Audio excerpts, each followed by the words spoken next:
it finally got to the point where one of our fight preps, he chased me through the house, and I tripped and broke my clavicle here, or collarbone, but I never went to the ER. I left and went to my friend whose mom worked at the ER. So I never reported it or anything.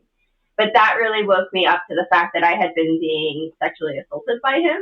Like, a lot of things started like clicking, and I was like, oh, like my son's never home because his grandmother's always taking him because of like all this stuff. I was like, so I started planning my exit. I was working 60 hours a week. I was making decent money, and I stopped working, and I went to like a minimum wage job, and I was working overnight just to avoid, or not overnight, but I was working evenings. So I wouldn't see Michael at like most of the day or at all. The only way to get out is to be able to physically leave so nobody knows when you're leaving. Today's guest is Christina Oyola. She's a woman whose life story is really nothing short of remarkable. Her journey is a testament to the human spirit's resilience and the impact of personal tragedy on our paths. Her story is really compounding challenges that seemingly never end. Throughout this whole conversation, I sat there wondering how someone could endure so much and still move forward with positivity. Her journey shows us how, even in our darkest moments, there's an opportunity for growth and learning and just a profound personal transformation. Her experiences underscore the importance of pushing forward, even when the road ahead seems insurmountable. We discuss the impact of generational trauma and the steps that Christina has taken to break the cycle, not only for herself, but for future generations. It's an important part of her story that many of you might find relatable and insightful. So when we listen into this conversation, I invite you to listen with an open heart. Her story is a stark reminder of the unexpected turns life can take and the resilience we can find within ourselves to navigate them. We can find the light in the darkness, we can find hope in despair, and we can find the incredible strength it takes to turn our most challenging experiences into opportunities for growth and healing. I do want to make a note that you will notice that we had a few audio issues. I tried to clean this up as much as possible, but there are some issues that sound a little bit different than normal, but I hope you'll continue listening despite some of these audio inconsistencies. Before we jump into it, I want to thank Nick, Gail, and Sari for sponsoring one episode a month on the Patreon tier. I'm so grateful for your support. If you are interested in directly supporting the Life Shift podcast, please head to patreon.com/the Life Shift podcast, and you can see all the information there and enter into the t-shirt giveaway. Now, without further ado, let me introduce you to my friend, Christina Oyola. I'm Matt Gilhooly, and this is The Life Shift, candid conversations about the pivotal moments that have changed lives forever.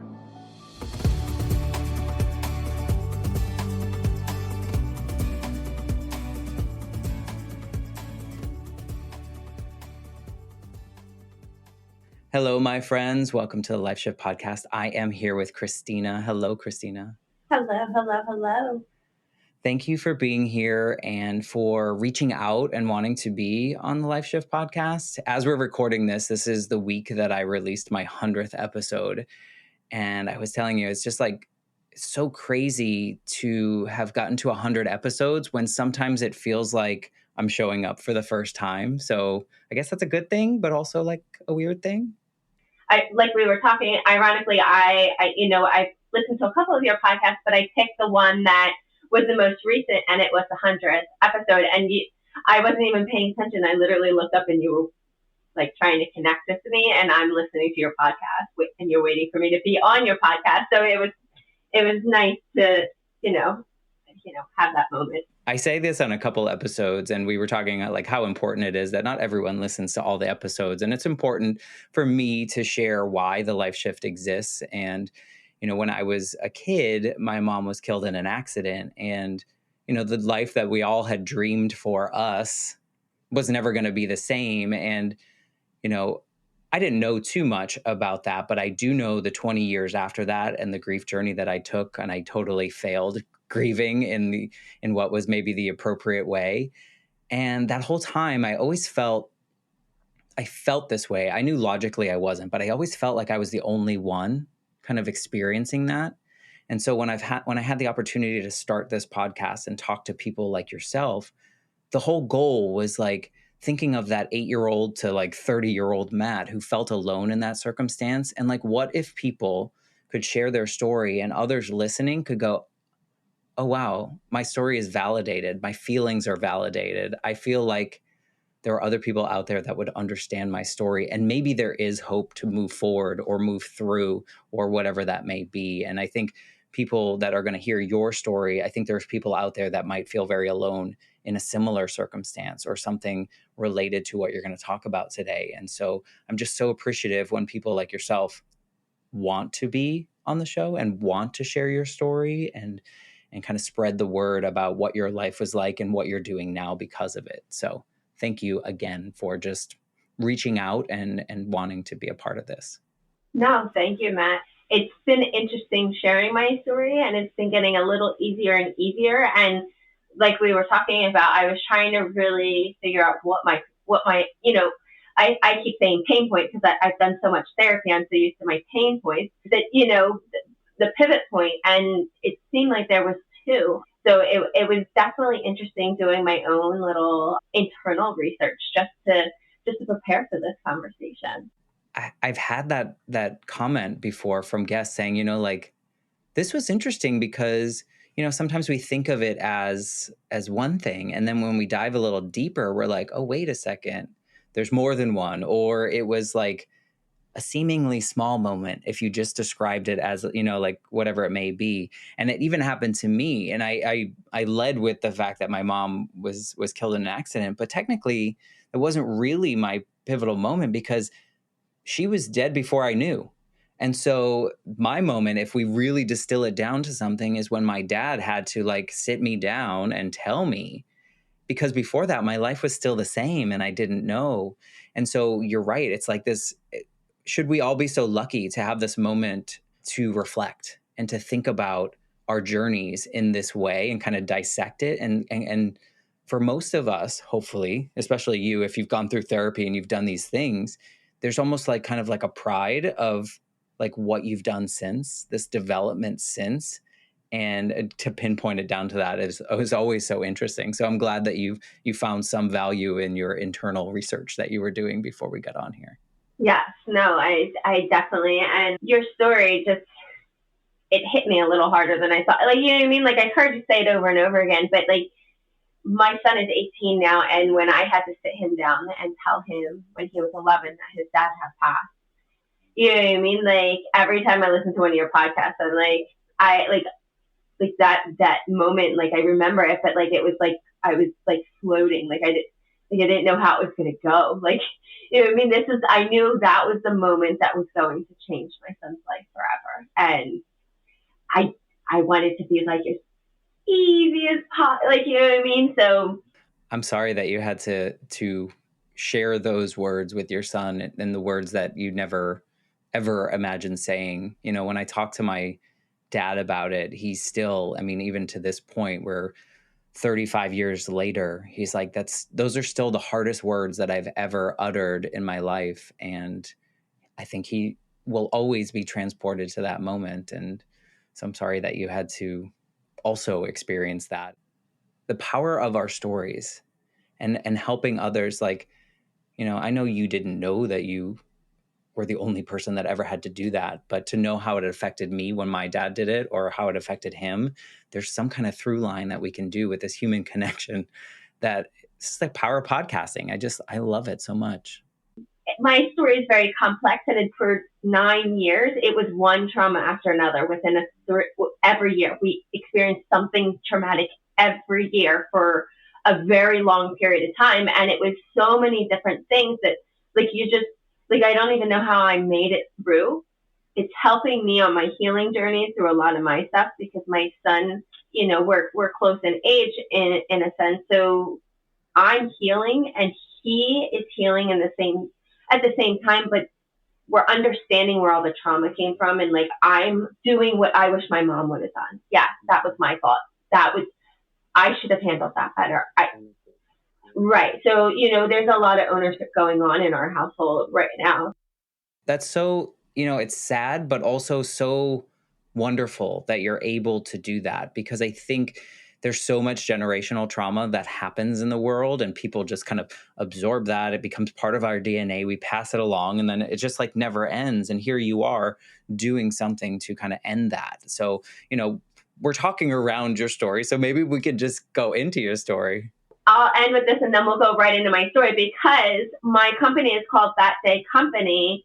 And it's because someday I was going to own my own business, and that day has finally come. And I'm on a mission to help all individuals on a journey to recovery from generational trauma, with a main focus on disabled female veterans and youth. I am a disabled female veteran. So that is my goal. That's why that listening to your most recent podcast, there was a lot of things I was like, oh, this is perfect, because that's exactly, I'm doing it and I'm physically seeing it through my son. My pivot point is actually the moment where I kind of forgave my mom for, all the horrible things that she did to me. And so I'm going to line you up. So I'm 38 years old right now. My son is 18. I was a teen mom, but my son is my second child. So I actually have a 21-year-old who I've been estranged from since she was 13. And then before that, that was only a short stint of time I was in her life, and I had to pay for my visits. It was intense. And then before that, I really didn't have her much, but she was taken away from me when she was 3 months old. The beginning of this story is my mom treated me like a princess, like never said no to me, all this stuff, had me terrified of so many things. But I was raised in a very domestic violence household with drug and alcohol abuse from, my dad's an alcoholic. My mom was addicted to pills and speed and, mental health that was untreated. There was a lot of things. When I got into high school, I fell in love, and I met a boy who came from, $1 million homes back in 2000, that's, good background-ish, something. So he wanted out of that lifestyle, and I wanted out of my lifestyle. So, the internet was very, you couldn't Google things. So you could only Google certain things. So we were able to concoct an idea to get pregnant, because back then you could get emancipated. And we could move to Kentucky or Tennessee. Literally, when people are like, did you actually plan your pregnancy? I said, yes, we did. We were because we could be emancipated. And he had a piggy bank. Like, it was going to work, but it took a year to get pregnant. So then we were like, oh, reality kicked in. You're like, no, this is probably not the best idea at 15 years old. So then I wound up pregnant and avoided that for a little while, which ironically, at the same time, my mom was trying to get me to go to the gynecologist for the first time. So I used the excuse that I was on my cycle. Then, my mom's on drugs and mentally unstable. So she booked the appointment for the same exact week. The following month, just slapped the same excuse, and she just forgot. So I tried the third time, and she was like, no.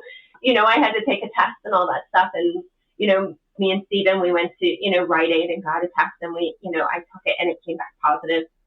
We decided to tell his mom, and she wanted me to have an abortion and, set up an appointment and all this stuff. And we told her first, because my mom had sustained multiple miscarriages at this point. And I remember my mom as, fun, loving, full of light. And when she had the light ripped out of her, and it was between 5th and 6th grade, and she lost the first child. And she chased that child many times. I think by the time I was pregnant, I think she had 4 miscarriages by then. She didn't have a job. She got a job because she needed to afford a baby that, I was now carrying.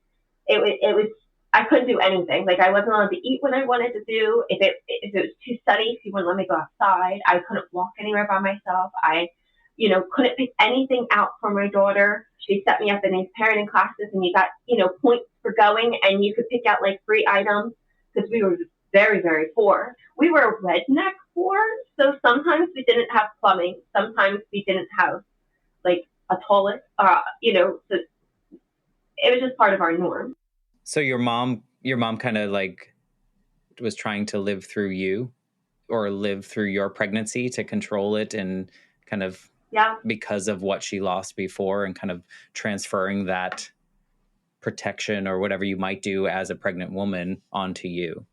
Yes, she had so much hate and resentment towards me because I was pregnant, one. And she already, prior to that, already resented me for being born. And she had reminded me of that my entire life leading up to this. So while she was fun, loving, and all this stuff, I was always reminded that she was having a miscarriage with me. And to the point that, I was born in 85, to the point that she actually went to the doctor because she was spotting or talked to him, and he said for her to put her legs up. And she did. And then the day I was born, my dad's love for her shifted, and she felt that shift, and she resented the fact that my dad loved me. So she was mad that I was alive. So now, I've already stolen some love out of her life, and now I stole the one thing that she wants. Right, that she couldn't do. Yeah, her body's failing her. She's, all these things. That is what I thought my pivot point was. I thought that was where my life forever changed, because it was one thing after another. I don't remember that year. I was institutionalized twice. My mom tried to kill me once. I had to, I had to call the police to let her know, let them know that she was unstable. There was just so many different things. My aunt took me in. I moved from South Jersey to South Philly. Different atmospheres, different people, all the things. I was like, all right. So I thought that was that's where my life changed, but it isn't.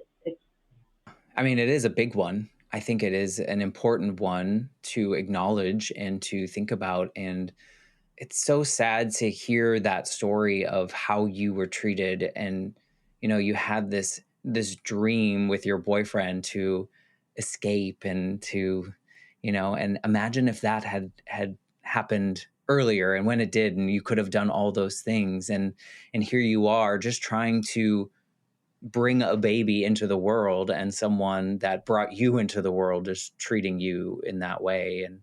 And it kind of makes sense also, like for any of us, we wouldn't remember that year because I think our body's trying to protect us from remembering all those terrible things. So I'm sorry that you had to go through that. And I do think it is certainly a pivot point in your life. But like you pointed out, unfortunately, you had so much trauma and other moments that really brought you to this version of you, because I'm sure that this one you just talked about created a different version of you, right? That kind of led you to find this version eventually. So my mom actually just, I'm not going to elaborate because it's a Lifetime movie nightmare is what happened. And, even the delivery, like I didn't get to make any decisions. Like I didn't even name my daughter. Like my daughter's name is Hannah, but that's not the name I picked for her. Like even her birth book says it's supposed to be a different name. I had nothing. Like she controlled the doctor when he broke my water. Like it was insane. So, that happened. So then I was on maternity leave for high school, which, I forgot all about until somebody had reminded me while I was going through this journey this last year, because it all full circles. So my aunt wound up taking me in. I wound up going to GED school for 3 months at community college. And then we enrolled me in community college for just starter classes. And this was back in 2003. So I started my college journey in 2003, and I got pregnant again. So I had gotten sick, and the education behind birth control and antibiotics was not very strong. So I found out in a McDonald's restroom that I was pregnant on our way to go see my mother, which then was absolutely terrifying because by then she had lost another baby. I knew, I was like, we got it. This is going to be top secret. This is going to be top not secret. I don't want any, I don't want to. As soon as I got out of the car, she's like, how far along are you? And I was like, what makes you think? She's like, your nose. I was like, you're right. So I've been pregnant 3 times in my life, and my mom could always tell by my nose. The way that my nose expanded. That's so interesting. Right? So that, so you have to tell. I was like, listen. So, my mom found out right away and all that stuff. And, that was fine. I was able to keep my mom out of things. I moved from South Jersey, moved to Northeast Philly with my son's father. I didn't realize I was trading one nightmare for another nightmare. So my son's father was living with his parents. He was, a couple years, 2 years older than me, 3 years older than me. But I didn't realize that he was being so controlled by his mom that he became so possessive. So when we finally moved out, I finally got him convinced to move out, and he moved 3 blocks from his mom. So we got an apartment 3 blocks so she could see where our car was parked, when we were there, where we were gone, how long we were gone, how many miles, all the things. And all of his bank accounts were linked to her. So she had access to anything that we bought. So I did that for a little while, tried to fight custody for my daughter. And then it became violent on both ends. We both were violent towards each other, not physically hitting one another, but breaking each other's possessions, breaking the walls because of both of our generational trauma, which does not make it right. It saddens me, to think back to that. It's tough because, I picture this person that doesn't know how to funnel any of that energy, any of those emotions, because it was all stunted at home for you in the first place. And same thing for him, is like you were walking on eggshells your whole life. And here you are thinking, I'm out, I've made it, and then you've just kind of fall right back into something that feels terribly comfortable in a way, right? Because it's something and you've experienced before, and it's so hard to get out of. He had 3 cars, and I had to walk everywhere. I wasn't allowed to drive his cars. When I finally bought a car, I wasn't allowed to drive it. I still had to be chaperoned by his mother or him. It was intense. So it finally got to the point where one of our fight preps, he chased me through the house, and I tripped. And we, didn't have much money. So we had an old school pack and play with one of those hard shell corners. I tripped and broke my clavicle here, or collarbone, but I never went to the ER. I left and went to my friend whose mom worked at the ER. So I never reported it or anything. But that really woke me up to the fact that I had been being sexually assaulted by him. Like, a lot of things started like clicking, and I was like, oh, like my son's never home because his grandmother's always taking him because of this, like all this stuff. I was like, so I started planning my exit. I was working 60 hours a week. I was making decent money, and I stopped working, and I went to like a minimum wage job, and I was working overnight just to avoid, or not overnight, but I was working evenings. So I wouldn't see Michael at like most of the day or at all. So I wound up going to my mom. I worked at a dealership, so they fit in as the paperwork to get me a car, because we pretended I did a bunch of babysitting, made all this money, whatever. So I got a car. So I was able to be mobile. So I was able to try to find a way out, because the only way to get out is to be able to physically leave so nobody knows when you're leaving. I took a job that I couldn't even afford my car payment. But I knew it was temporary, and I just physically needed somebody to give me a car so I could drive everywhere. So I went home, and this is the second point where I thought it was my pivot point. So I went home, and I remember asking my mom if I could come home. And I told her, this is back in 2007, so you don't really talk about mental health too much. I know what's going on in my parents' house, so I kind of like skimmed through things, hoping that she would read between the lines. And she said no. She said, you made your bed, you can lay in it. Like, go fix it. Like, this is your problem. This is the life you chose. And I thought that moment, like, that was up until this year, that was the moment that changed my life forever. Like, I went from understanding that my mom was mentally unstable, addicted to drugs, anger issues, violent, tried to kill me, all the things. Like, I understood it until that day. And I stopped having, my empathy for her started depleting from that moment. I mean, it was almost like a validation of all the things that she did, though, in a way, right? I feel like it's like, I think when we love someone, or we feel like we love someone, we can justify. I don't know if that's the right word, but we feel like, okay, well, that is because so and so is going through this, or this is happening. And it was like at this moment, your mom kind of proved, like with words, like, no, I don't like you, essentially. Like, I'm not going to help you. Yeah, you're not worth it. It's like, no, you can't. Like, you can't come home. Like, you go home. Like, if I have to live like this, you have to live like that. And that's how I felt. Like, So it's like a punishment. Do you think it was more that she wanted to see you hurt, or the fact that she didn't care? hurt. So my mom was a very vindictive woman towards me. She literally would lie to get my kids to be taken from me. Like, she was very vindictive because, again, she resented me. And I just, more and more as my life went on, she just, more and more things I did, the more she resented me. And you escaped from her once, so she's like, well, no, you've already made me look bad by escaping from me, so I can't let you come back and mend all bridges and love. I'm sorry that you had to go through that. It's, to be told where you thought, I mean, and that was probably hard for you to ask to go back, right? Like, it's not like, I can't wait to go back home. Oh my That was God. just your safety. I don't even know if it was safe, but it was like, No, it's what you not felt was the next safe, right? Yeah, you know what I mean? I knew it would be a temporary. I knew I would figure out something. And the only, and I lived with my aunt and my uncle in South Philly, and my aunt was in the Army Reserves. And my mom raised me to be a person of give. You know what I mean? Sacrifice your holidays to serve somebody else. Like, always give your last dollar. My mom took a lot from me, but before she lost that first child, she was a wildly crazy, let's experience life as best as we can in ways that we can afford it as being people that don't have money. So I have a lot of life experiences that others don't have because of my mom. So she gave me a lot of things just as much as she took things.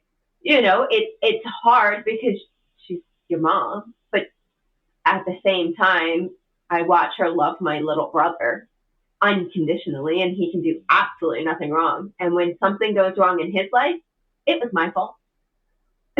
like, how is he failing school my fault? I don't understand. So. But I think it's also natural to remember those good times and hold on to them so tight, because we think that person is still there, or we see those other things, and it's like, if only we could get back to that. And that takes me to the next point. So within a month, I had reached out to a recruiter, and I wanted to go into Marines because that's where my brother was getting ready to leave. He was left right out of high school. We're 4 years apart. He's younger than me, and a lot of his friends went. So I was like, at least I'll have family, or we can try to be together. Well, because I dropped out of high school and got my GED, the Marines wouldn't take you back then. So, then you just try the Air Force. I wasn't, smart enough for the Air Force. And then the Navy, I don't like water. So I'm not going to Navy. And Coast Guard, obviously, it's another water thing. So I went to the Army, but I couldn't go active duty at the time because I was considered a single mom, because I had custody of two different children. Well, two of my children with two different fathers or whatever, and in lieu of sorts. So I had to go and sign my rights away from both of my kids. So I had been fighting for my right to see my daughter. And at this point, in order to save my son and to save me, I had to give up my daughter that I was barely even having a relationship with, which, again, you know what I mean? You have to pick the lesser of evils when you have so many traumas going on at once. You got to pick which one's, less worse. Because if I would have stayed, she would be exposed to that. So that happened. So I knew doing that I was going to lose all the power as a mom in any capacity. I knew how much control Michelle took of her son, and I had to give her some of my son's legal custody in court papers. So I legally gave the woman that I knew. I mean, my mom was crazy over here, and then I had this lady that was the only person I could leave my son with, the only person that was willing to help me get out of that situation, even though I knew she was doing it for the wrong reason. Yeah, you gave up. I mean, you were trying to save yourself. And I think, you make a good point. It's like, how do you choose? And if you want to eventually be able to show up, you kind of have to put yourself first. And I think probably a lot of reflection and therapy and things kind of help you through those moments, but it's for no one is it an easy choice to do that. But there was still hope. So at that time, all I had to do was 6 months in the military. Then I could come back, go from reserve, and go active duty. I just needed to make it to training. How hard is that? Not that hard. I thought that this was my ticket. For some. I was going to win. All I had to do is get through some physical training. So I was like, all right. And then I could be free. I could have housing. I could have them help me fight for my kids. But you know what I mean? It wouldn't all happen so quickly, but I would have stability. I'd have food. I'd have shelter. It was a plan. Yeah, it was a plan. So I went to basic training within a month. I left for basic training, and within 2 weeks, I wound up hurt. So I fell about 16 feet off of a cargo net onto my right side. And I was an all-star soccer player. I was on 2 teams. I even went 9 months pregnant to my practices because my daughter was born in late August, because if I was at my practices physically, I could start as soon as she came out. But she was 2 weeks late and I lost the whole thing. So I'm a very competitive person when it comes to that. So I don't remember the obstacle at all. I know I finished in the top 10 because I asked. I just remember going up, and then my drill sergeant, my boot getting stuck, my drill sergeant asked me if I was okay. Yep. And then a tunnel. And then I remember seeing people and asking if there was, how many people had finished. So then I went on. I was in pain, obviously. I fell, but it's basic training. Terrifying. So you fell and completed it, but you don't remember completing it because of the fall. My brain is so used to trauma that it just blocks things. It just auto default. And I was so terrified. At this point, nobody tells you about a hold under in basic training.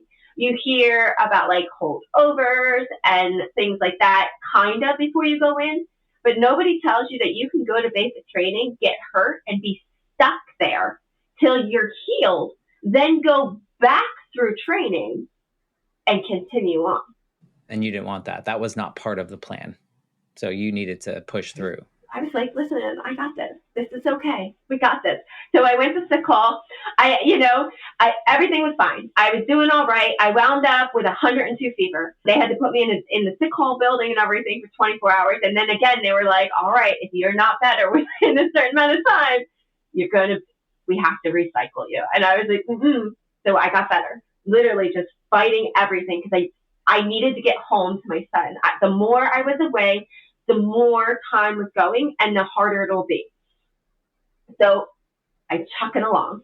So then we're halfway through basic training, and we go, and I'm fully loaded in all my gear, and I jump out of a 5-ton, which is a big truck, not like a box truck, but a little bit bigger, a little wider, but height-wise. I jump out of that fully loaded and shoot, right on the ground. My legs just gave out. So weeks had gone by. So by the time, I went and got seen. They did scans with my right hip, my right knee, my right foot. I forgot nobody up here. Right. I wound up with a line of duty. I have a line of duty from basic training. And in order to graduate, I was on crutches. I had to do a 10-mile ruck with this situation going on. Lots of ibuprofen and Tramadol. What's a line of duty? So basically, I got hurt in the line of duty. Okay. So yeah, it qualifies you for certain benefits and things like that. So if I was, in theater and I got hurt in theater, you get a Purple Heart for that stuff. But so here I am trying to graduate basic training. So then they're like, all right, well, you have to get off the crutches. You're not allowed to walk in graduation on crutches. I was like, well, I can't put any pressure on my hip because I had stress fractures all the way down my leg. So, marching, all the things and carrying stuff. So the doctor said, I will pass you. All you have to do is put the crutches to the side and jump on your right leg 3 times. He said, you can scream as loud as you want. You can curse as much as you want. And you can punch the air, but I am not going to let you graduate basic training unless you jump on your foot 3 times. That seems so bad. You know? Seems like a really terrible decision when you have a stress fracture. Yeah, that just sounds not great. But you did it. So I did it. And it hurt. And then I ran out of time because I had to wait so long that I had to run across 2 fields to make it to the exit class. So I just jumped on it twice and then had to run across 2 fields, made it, did graduation, everything's good, came back, life was lots of pain, came home homeless. Because I went to AIT and they told me that I couldn't go active duty, that I no longer qualified for active duty because of the LOD. So I came home to live in the car. Your plan was you thought by doing all these things, getting to graduation, your plan was still on track. Yet here you are, another pivotal moment where people are like, that plan, goodbye. You can't have that plan anymore. Despite the fact that you pushed through, we made you do things that are questionable. And now you're once again being punished with homelessness or no place to live. And no kids. Car. And no kids, no family. So I picked up my car, and then within 2 days, I moved in with this guy who ironically went to school with my daughter's father and me. But he was a grade younger, so I didn't know him. But he actually went to house parties that was underage drinking with my daughter roaming around. So that was interesting to learn about some things and the choices that I made and the life things. So I moved in with him because I had a car and a driver's license. And he had too many points on his driver's license, and he moved from Arizona back. So he needed somebody to drive him places, and I needed somewhere to live. So we became friends that lived together. And we switched services and all that stuff, and then we wound up dating and whatnot. And that lasted like 9 months. And that was in 2009. And then in 2000, by then I had tried to go back to college. So I had signed up to go to LPN school. So I was going to be a licensed practitioner nurse. I tried before just for school, got pregnant, didn't work. Now I'm in LPN school, but couldn't figure out why nothing made sense, even though this stuff made sense prior to before. So I did the first semester and I flunked out because everything didn't make sense because medical words are so similar together. Then me and him break up and everything. I wound up back home. My dad said, well, you can either work full time and contribute to the house or be in school. You have to be in school or working or whatnot. So then I was like, all right, I'm going to go to cosmetology school. I always wanted to do cosmetology. So I enrolled in cosmetology school. My grandfather lost his first leg from diabetes. And I got in a disagreement with my principal lady, and she was like, he's not immediate family. I was like, well, they just called, and they were amputating from the ankle down. Now they're doing from the knee down, below the knee down. By the time I got there, it was from he wound up all the way up to his groin. It wound up being bad. So I wound up losing hair school and whatnot. So then my dad's agreement, got to be in school or work. So I was like, I don't want to work. I'd rather go to school. Even though it's not working for me, I'd rather keep trying. So I enrolled in law enforcement school. I don't even remember what college. It was online. I was doing police work because I wanted to be a New Jersey State Police trooper. But I needed, because I had my GED, I needed 2 years of college degrees or a certain amount of active duty time. So I was like, well, that's not a plan that's going to work. I got to navigate. So then my dad came to me, and my dad, I remember him coming in my room, and he was like, so grandma let me know that she's not doing well. Pop. At this point, my grandfather was in rehab and had his second leg amputated, and it within a year. He was on dialysis twice, 3 times a week. He definitely should not have been alive, but he was just chugging along. So my grandma found out she had breast cancer. And because I was the floppy one that, inconsistent in her life, my dad was like, at this point, my car was repoed. I have no car, so I had to use her car. So again, I'm like, all right, at least I'm getting out of my parents' house and I'm going to help my grandparents, which I didn't know was another nightmare. 9 months, wound up there, helped my grandmom and everything. I filed for my own bankruptcy. I got everything wiped off. I didn't pay any fees. And then I finally enrolled in another college. And I actually got college credit. I was getting A's and B's. I was in University of Phoenix for business and admin. Things were looking up. Things were doing really well, you know? Then my grandma stopped saying I could go out in the evening. And then she stopped letting me go out during the day. And then she would count the miles on her car every time she would ask me to run to the store. And then I wasn't allowed to sleep in, and I wasn't allowed to take a nap, and I wasn't allowed to eat. So I was like, oh, okay. So I started planning my escape from her because I didn't know how I was, I didn't know how I was going to get out of this because at this point I wasn't even allowed out on the weekends. Like, right. My parents lived 9.2 miles away, and I had started mapping out how to be able to get to them, to just be able to go somewhere because I wasn't allowed to drive the car. So my grandfather passed on 4th of July, and I didn't even know he was dead when I walked in. So I had dropped my grandma off. My grandma finally decided to go do something without my papa on 4th of July, 2010. Dropped her off, got home. I saw the ambulance down the way that comes and picks him up for dialysis and all that stuff and everything, and blah, blah, blah, blah. Everything's fine. Walk in. You see him take a deep breath, whatever. Fix him up his lunch. He always sits backwards because he doesn't have legs, so it helps with the elevation, all that stuff. And then I was like, Pop up. No. So I walked over and I realized that he was not breathing and that he had took his last breath and that it wasn't a conversation. So then my grandma started becoming batshit crazy and thought I was stealing from her. It just became so erratic because she never had a little girl and she always wanted one. So again, just trading trauma for trauma. So I wound up out, and then I wound up back home. Loss is a crazy thing, and it can force so many people to do things that they can't imagine. And I mean, you lost so much throughout your life that you've described, and it's like I keep wondering, at what point does life stop throwing things in front of you to trip on or to push you in another direction? Because when we got on the call, you seemed happy and you seemed like things are good, and you talked about your company, and I just can't imagine facing all of these things and becoming that person. And I know you're going to tell us kind of like what that final shift was, but like at what point does it stop? And I'm sorry that you had to go through all that. It's part of my story.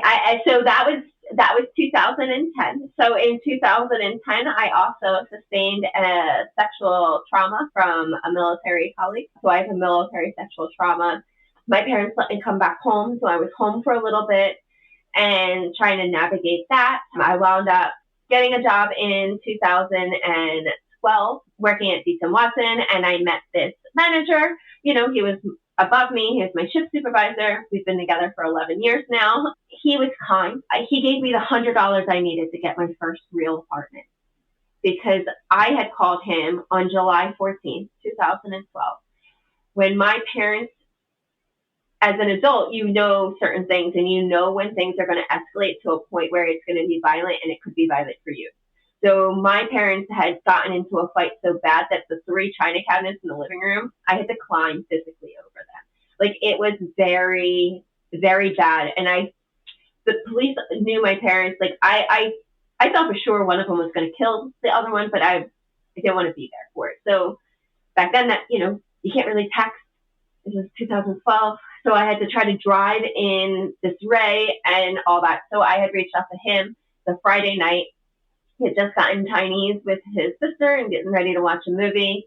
And he met up with me, and, we went and saw Magic Mike, which is now our thing. So we've seen all the Magic Mikes in theater, dinner, it's a whole thing now, because that was like our pivotal point of where like our real relationship started. So then, we started talking as friends, and then it developed more. But he gave me the $100 to get that apartment. And then he showed up the day I moved in because my mom's so kind. I had a 2-door car, and I was allowed to only take what fit in the car. And I was not allowed to take anything like my bed or my dresser that I had possessed myself and purchased, because I owed her for taking care of me as a child. So, and they were in her house, so they were her possessions. So I was able to take whatever fit into my little 2-car truck. So Matt showed up with a case of water, paper towels, toilet paper, and cleaning products, and a hug. And I just was like, that's when I knew, like, I loved him. So our relationship was not easy. Within a year, I became chronically ill. And then for 5 years after that, I wound up being homeless, moving, child custody battles, all different things, countless things. And then another tragic thing happened. So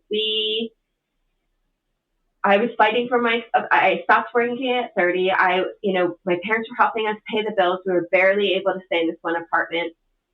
And then I had my son for my 2 weeks out of the year because he lived primarily with his dad because I was unstable living-wise, and it made sense for him. So we were fighting a custody battle, and we had to go for a neuropsych eval, our psych eval through the court. And I went for mine on, August 16th, 2017. And I went to the courthouse, and I did my thing, and I came back, and I took the train and all the things, and I came back, and then my mom called.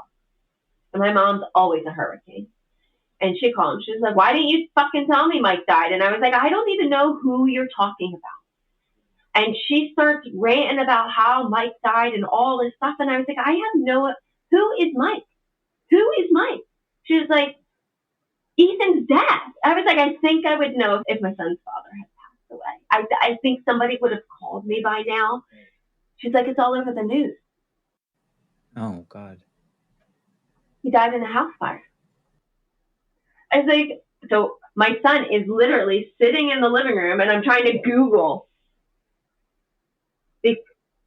because my mom found out because my younger brother works with my son's aunt's father-in-law, who got the call because my son's other uncle is a firefighter that was fighting the fire.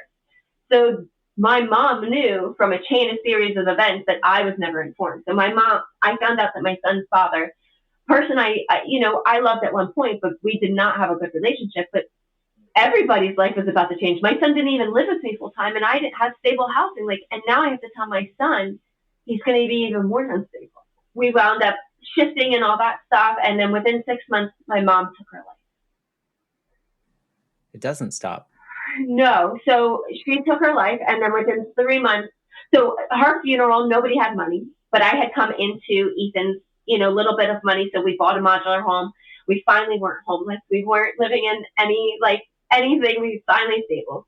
And then, nobody has money for my mom's funeral, but I have just enough money in the bank account to the point where I couldn't even afford the last day at the hotel that me and my son were living in, waiting for the house to be delivered because I paid for her funeral. Because I felt so guilty for feeling so happy when my dad finally called and told me she was dead and that she finally took her life. And that every 2.5 years that my family knew that she tried every 2.5 years, and that I didn't know how bad it was until I started going on this last 7 years journey. But you know what I mean? Like, I was so happy. Like, I got her a pink casket. I put her name on it, all the things. So that's a complex feeling. And I don't think you're alone in that. I think that there's a lot of people that have experienced this. It's like, I know I'm supposed to feel this way, but I don't, because there was probably a sense of like your freedom in a way of that constant pain and rejection and hurt that she provided to you for all those years. And I can understand how complex that probably felt. And maybe paying for the funeral and stuff was a little bit of a Band-Aid to like help you feel better about how you were feeling. But I think it's a normal human reaction in the way that you felt. So I hope there's no residual shame in that. So, you know what I mean? The grief process is weird. It's just a weird thing. So within a year of that, my boyfriend, up now, we've been together 11 years. My mom's favorite day of the year was her birthday, September 17th. So the day before, we went to my boyfriend's birthday dinner. His birthday is September 15th, and my mom's is September 16th. So September 16th is the day that we had dinner. So we showed up. He went to church with his mom early in the morning, saw her, had a great conversation, skipped out on going to brunch, which he will forever regret. We showed up to dinner, and she was in the shower, which was unusual. We were chit-chatting, and about an hour went by, and his brother went to check on her. Long story short, she died of a brain aneurysm within 4 hours. And we watched her drive. We watched the EMTs, instead of putting her on a gurney, gray, me and my son watched them drag her out of the house. Oh, and we took in my grandma with dementia. So 3 months after my mom passed away, we took in my grandma with dementia, who thought I was my mom. So now I learned all about my mom's trauma from a different perspective. So, you know what I mean? So now our house completely shut down. Everybody's grieving and nobody likes anybody. So I actually live in a separate house than my family, because this is the house I bought for my grandma, because my VA disability came through. So within the time period of 6 months. So I was able to buy this house for my grandma to come live with us and take care of her. So my son and my boyfriend was next door, and I actually live over here with my cat. You know, going through all the things, fast forward, we're speeding up the story, all the other stuff. There's a lot of things. It'll take us forever. So now here we are, the pandemic happens, and I am in a lot of chronic pain, and I have fibromyalgia. I'm diagnosed. I have been discharged from the military, not medically, all the things. So I've been living with chronic pain for so long, and I've gained so much weight and all the things. And I was in Marlton, New Jersey, and I pulled in a parking lot. I was like, I called the VA. I was like, listen, I really can't take this anymore. Like, they're like, well, go to the ER. I was like, all right. But I knew what was going to happen. They always just, you have fibromyalgia. It's just a flare. So I fought tooth and nail, and they did a CAT scan of my pelvis. And it lit up like a Christmas tree. I walked out of there with 5 chronic conditions. And then I was supposed to have my hysterectomy. That was in January. I was supposed to have it in March. The pandemic hit in March. Or I was supposed to have it in April-May timeframe. So it got pushed back. I wound up having a vein embolism, because it got to the point where I couldn't even bend over without throwing up in my own mouth. I was throwing up randomly because the congestion was so bad from one of the conditions. Wound up with the hysterectomy 3 years ago. So it took about a year for the pain to level out, me to start feeling normal, losing weight, getting my life back, because it had gotten really bad. And then all of a sudden, it was like I had dementia. I couldn't function in the afternoons. I didn't know how I got places, like time, space, everything, like bruises, bumping in, everything was messed up. So I was in physical therapy, because after, hysterectomy and all that, I had a lot of other things. So my doctor had asked me if I had ever hit my head. And I was like, no. What? I think I would remember if I hit my head. I said I was in a car accident. I said, but I was leaning forward, and it was my shoulders that got messed up. I said, but I didn't rattle maybe, but not hit. And I was like, but I did fall 16 feet off of a cargo net. And he looked at me like I was the dumbest thing in the whole world. And he was like, you don't think you hit your head? I was like, well, now that you say it. And this was in 2021. I was like, and I fell in 07. I was like, now that you say it, maybe. Because I'm trying to explain all my symptoms. He's like, it sounds like you have a traumatic brain injury. I was like, your guess is as good as mine. So he sent me to polytrauma. Fast forward, it took another year, but I went through polytrauma, went through neuropsych eval. I have hearing aids now. I have all the things. 2022, I finally got my results, because a lot of things got misplaced with the pandemic and everything. So it turns out I have 5 impairments, 10 weaknesses, audio and visual processing disorder, and severe dyslexia, on top of my mental health and my chronic illnesses. So it's very hard to function sometimes. Yeah. I think even if you didn't have those particular things, the things that you've experienced are things that, like, maybe one of them other people experience, and you just had like a Lego house of just stacking and stacking and stacking. I'm sure the fall had a lot to do with the things that you're facing now, but do you look back through therapy and reflecting and stuff, and do you think that so many of these experiences were just like embedded physically in your body that led to some of these things, or is that like not, or do you think it's just the fall? Because So I believe both. So I believe the body does hold the trauma, and I've been physically abused, I've been mentally abused, there's been a lot, and that's what I learned this past year is that the body does hold the trauma. I started healing last year to the point where like it got so bad that I contemplated taking my life. I started planning it. I took the route to start practicing it so that trying to drive off of something and get the right speed you have to coordinate. So I wound up checking myself into an 8-week program last year. Good for you. I wound up checking myself. I checked myself out 6 days later, and a week later, the other lady checked herself out. That place was not safe. They took every bit of my safety away. They gave us key fobs so we could lock our bedroom doors so we could sleep, and nobody could enter our room. But the night nurse didn't like the beeping, so she would prop the door open and expect us to be able to sleep with the people that are meant,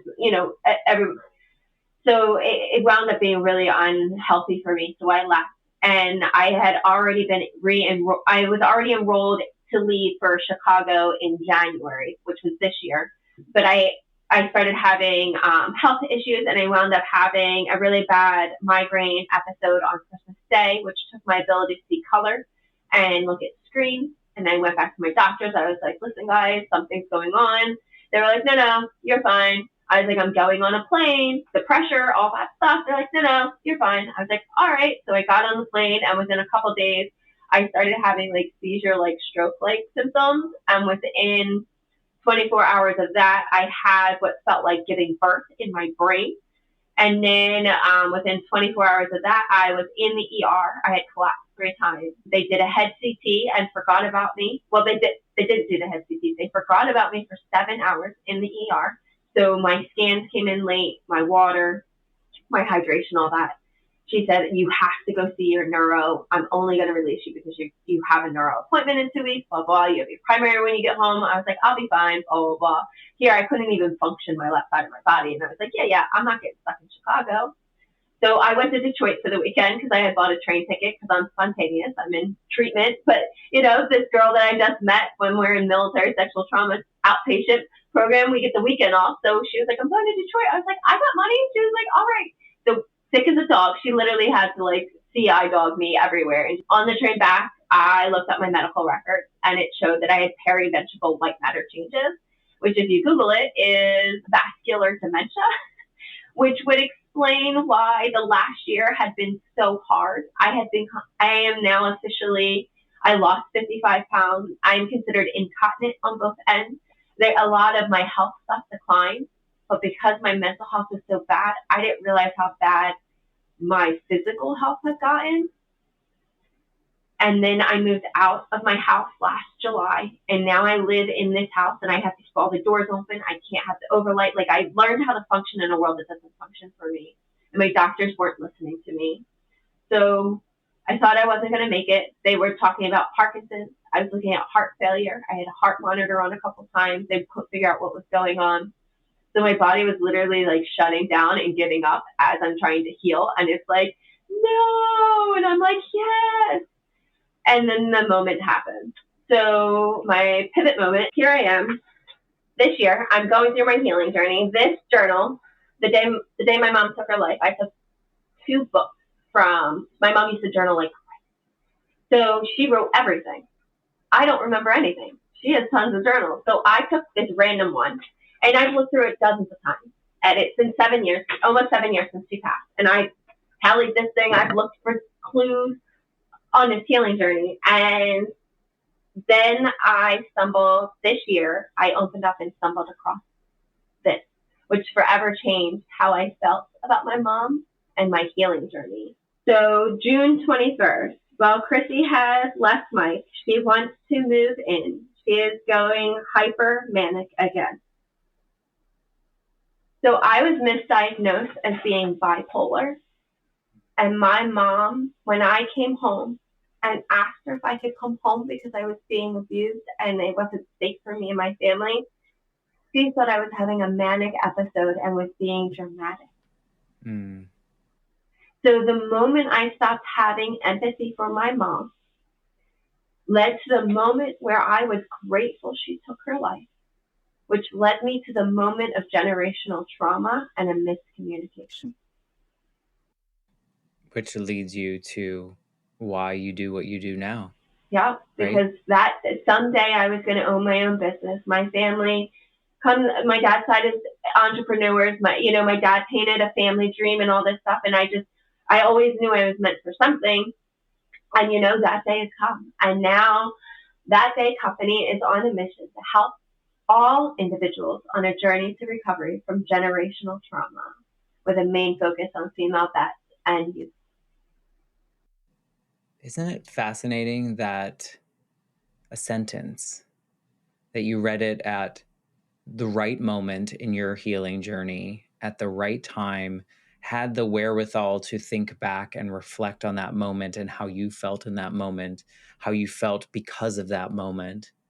And now that one sentence has triggered like this shift in you that maybe if you had read it 5 years ago, it would not have done the same thing. Nope. Isn't it fascinating to think that we can see something like that in a totally different way, even if we had seen it a million times before? Didn't you say you read that book a few times? So many times, because the other one that I have, which is funny because I'm linked up with a lady in London, and she created my book cover. So now I'm like actually writing my story, and the first set of books is my story, and then it's going to be my mom's story through her journals and her stuff. But I actually have her calendar little book from her senior year of high school when she found out she was pregnant with my brother. Mm. And I also, after I found this gem, before my daughter's 21st birthday, because we don't communicate, but we have a connection on Instagram. So, I try to send her something in words or whatnot. So I was trying to figure out what I was going to send her this year. And lo and behold, I don't remember her birth. There was a little like white folded piece of multiple pieces of paper from like a little notebook that was ripped out.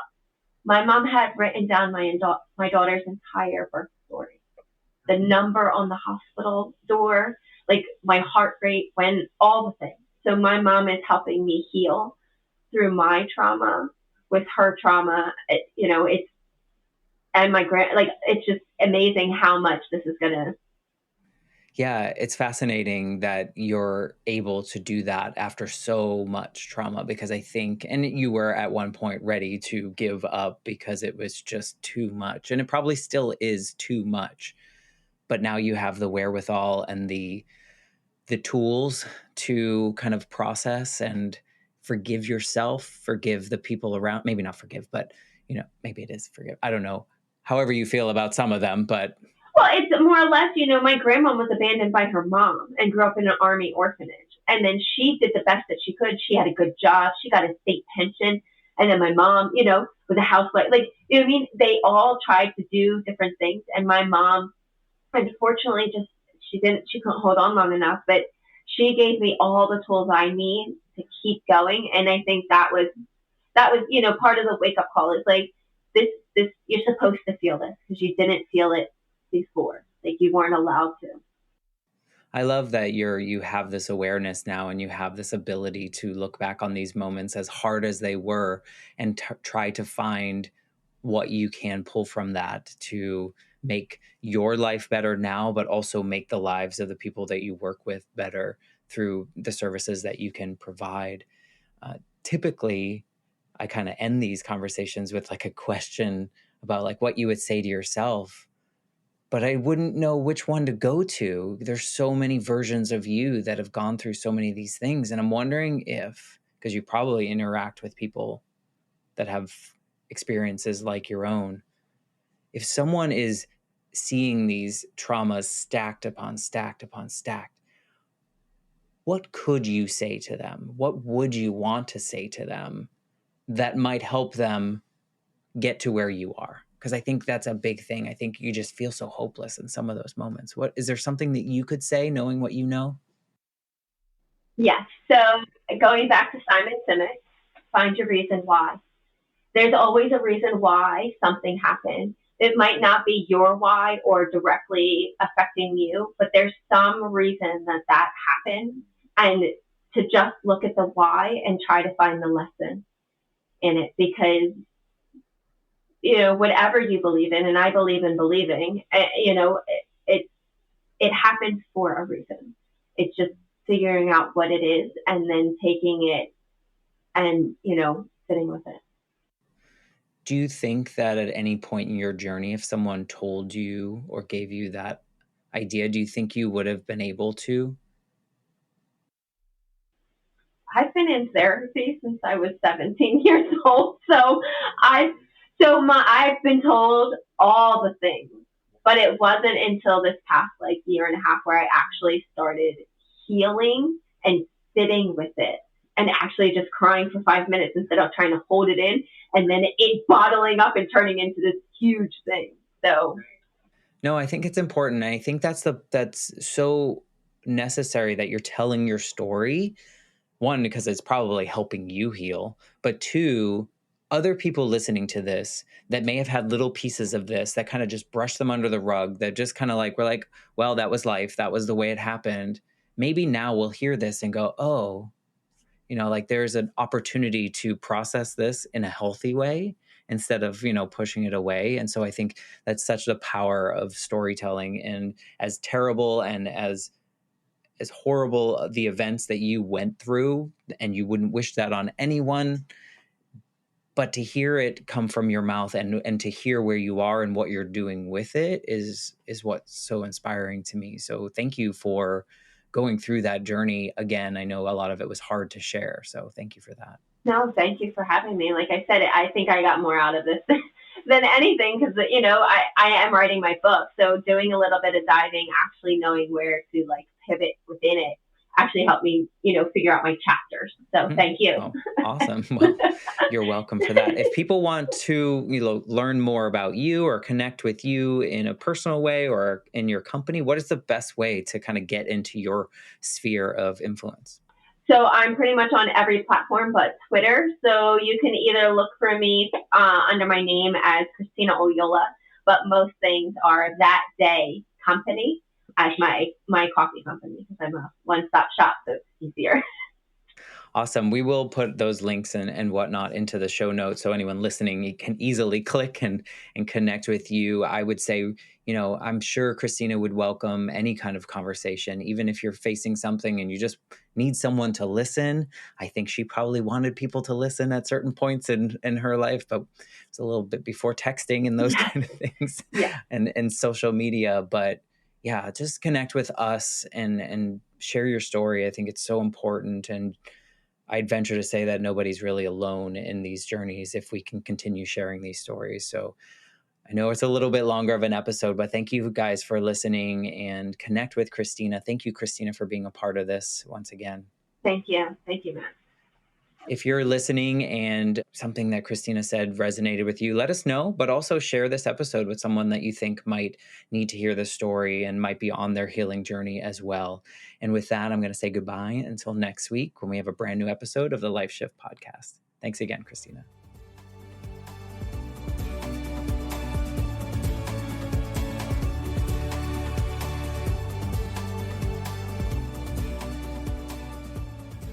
For more information, please visit www.thelifeshiftpodcast.com.